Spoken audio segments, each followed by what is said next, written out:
In today's video, I'm going to teach you how to download the Wrike desktop app quickly and efficiently.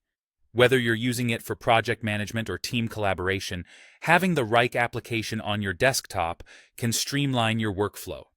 So, let's dive right in. First, go ahead and open your preferred web browser. This could be Chrome, Firefox, Safari, or whichever one you like to use. Once you've got your browser open and ready, head up to the search bar. Type in Wrike and hit Enter. This should take you to the Wrike homepage, which is going to be the starting point for this process. Once you're on the Wrike homepage, you'll notice two options. You can either click on Log In if you already have an account, or select Try Wrike for free if you're exploring it for the first time. For our purposes today, either option is fine because both will give you access to the next steps.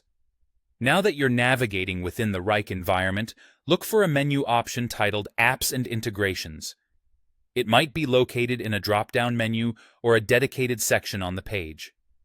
This is your gateway to accessing the Wrike desktop application setup. After you click into Apps and Integrations, you'll want to find the specific section or card labeled Wrike for Windows and Mac.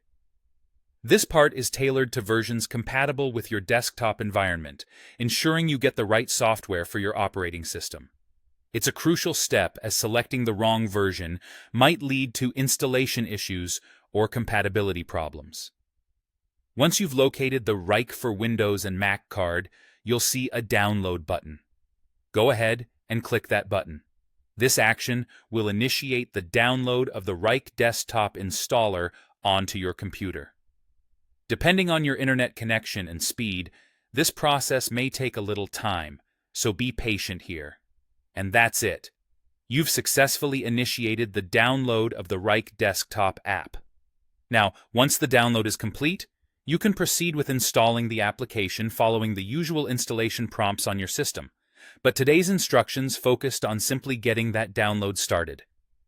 If you run into any issues or have further questions about setup, Wrike's support or help documentation can be a great resource to guide you through the installation process. Thank you for joining me in this quick tutorial. I hope this makes your journey with the Wrike desktop app a bit smoother, paving the way for better productivity and management in your projects. If you found this guide helpful, feel free to subscribe for more tutorials and tips in the future. Have a great day and happy managing.